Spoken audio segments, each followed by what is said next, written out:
Well, it's getting to the end of a second week. Another fun week. It's been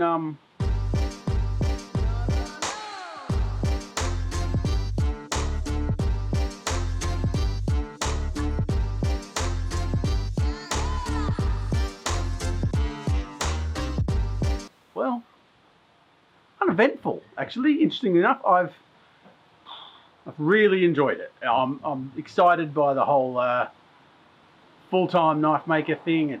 It's sort of, I don't want to say it's not all it's cracked up to be, but I'm just enjoying myself. I'm doing what I do, selling a few things on the net. Thank you so much to everyone who went on my website last week and bought a load of handle material. Pretty much completely sold out of my stabilized timber. It's got several of the kits of my resin molds. So if you've ever wanted to get into resin handle making, go on, buy one of my silicon molds. It's a double set, so you can make scales or you can make blocks. There's enough resin in there to do like at least 4 blocks, probably 5 or even 6. I've done several myself out of those.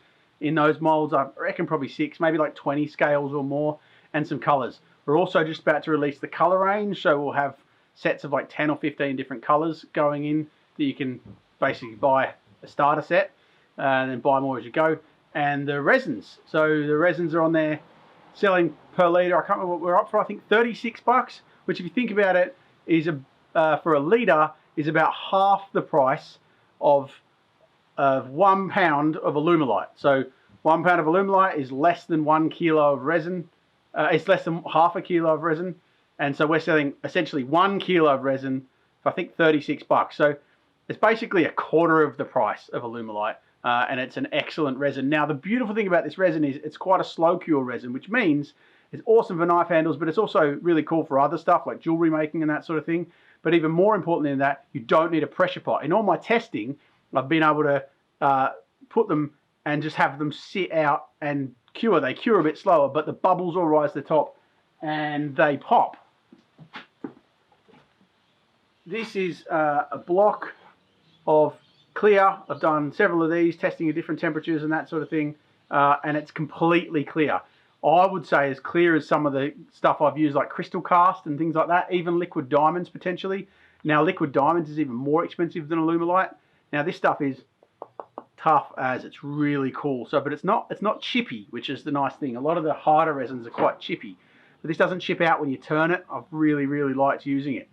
Anyway, I go off my subject. Thank you so much for the guys who've purchased all that stuff. If you are into resin casting, jump on there and have a go. Purchase some stuff. And look, if you're not, I have loads of cool handles on there, resin cast handles. They're dirt cheap. I've got handles on there for like, I think $19, up to like $25 for my resin cast. Stuff with the hybrid things in it are more expensive, but you have to understand there's lots of process involved, stabilizing timber first and then all that sort of thing, so they're a bit more expensive. But again, I digress. That's just what I do. So last week, this is that knife. Last week I showed you that I was going to put a new handle on. Wanted it to be a little bit different. The guy wanted something so he could find it if he ever lost it in the bush. So it's got a bit of glow in the dark powder in there, which is a bit sexy. What else have I been working on? Paring knives. Lots of paring knives. So I have this batch of paring knives, which is coming along nicely. They should be done by the start of next week. They are going to be on the website.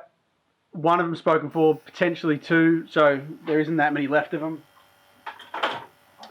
What else have I been up to? Lots and lots of stabilizing. A whole nother batch, like 3 kilos of coffee has just come out of the chamber, is now in the oven. It's cooking, so I'll be doing lots more coffee handle blocks, which have sold really well. You won't find any more on the website. I think there's 1 left on the website. They sold really well, but more will be going up on there soon.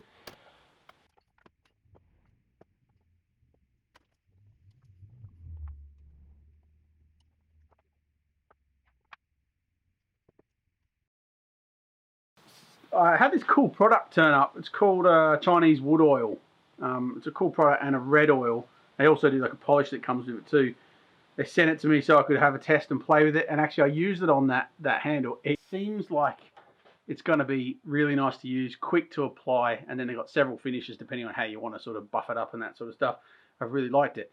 What else did I do? I bought a new Craig table saw fence for my bandsaw because I'm doing a lot of cutting, and I've been one of those hobos who just fixes a piece of wood to it as its sort of fence. But every time you want to move it, you got to move the clamps and all that sort of stuff. So spent a bit of money on that. Bought a Craig fence, and it's pretty cool. It's all right. I like it. It sort of vibrates a bit. I've got to fix that. It sort of vibrates against the steel of the table, which is slightly annoying. And you know what is stupid? Craig is an American product, but I bought it from, I'm not going to say their name because that probably isn't fair, but bought it from a supplier in this country, and it was sent to me with an imperial tape measure on it, the built-in tape measure. Which, to be really honest, sucked. I sort of felt like I bought this thing from Australia, not from America. If I bought it from America, I would have understood, but if I bought an Australian car or an American car, I sort of wouldn't expect it to come with only miles per hour on the gauge. If I bought it from a brand new from a dealer in this country, I'd expect it to come with kilometres written on it. Now, I did ring them and was very polite. They got a bit annoyed with me because they said that no one else has ever argued and that I should just convert it as I'm going, which I found infuriating, actually. But after a little bit of a chat with the manager and explaining how I didn't find it very professional, they are sending me one. So all that said, they did the right thing in the end. The fence is very cool. Yeah. So you might have seen a picture on my Instagram. I've managed to break my lathe, which is a little bit annoying. My metal turning lathe, I'll fix it. It's just a roll pin. Just got to open it up to put a new roll pin in. But it has some limitations. It's great for metal work, but I use it for all sorts of things, timber and whatnot. And it doesn't quite do what I want it to do, tapering and all those things. So I've decided I'll be buying a new lathe. I'm having a look at the moment at the Sieg C4, I think. If anyone's got an experience in lathes, relatively cheapish lathes, please let me know what they're like. Have you used one? Are they any good? I'd love it if you commented below and give me a little bit of advice, or got me any advice on which one I should buy. I'm probably going to end up spending about $1,500, which is nothing in lathe world, but I'm a recent full-time knife maker, has no money. So in that position. So if you know anything about lathes, you know anything about cheap Chinese laser water, please let me know. What else have we got going on? So the other thing that actually I just wanted to say we've got on the website is we've just got some pin stocks. We've got 5 and 6 mil stainless steel pin stock, so metric, which is very handy being as we live in Australia. I do have some imperial size 3.2 mil and I think 1/8, whatever they are, like the brass pin stock as well. What I got that on, like for $8 for 300 mil or something like that. So that's a really good price, better price than I've been able to find anywhere on the internet. So I'm happy with that. If you're looking for that sort of stuff, it's most convenient to buy it with something else because postage on its own ends up quite expensive. Whereas if you buy a block of wood or something or a casting set, it'll all come with it. So you don't pay extra postage. After a while, I just eat the postage because you guys are buying things off me and I really appreciate it. So, I think that's it. I think that's probably it for the moment. I am really enjoying the full-time knife making. 2 podcasts a week I'm doing now. 1 video a week. Trying to take this opportunity to do my best to post on social media really regularly. So if you've seen a slight increase of social media for me, that's why. Posting a few times on TikTok a day and Twitter. If you haven't found me on Twitter, please go and find me. If you haven't seen me on the podcast or heard the podcast, please go and listen to it. Today's release was Michael Cthulhu, and Michael Cthulhu is a big giant sword guy on YouTube. But it's like, do you know there's that scientific experiment where they have like a pigeon in a box and there's a bunch of buttons in the box and the pigeon is pressing the buttons and there's like a little chute with seed that comes out.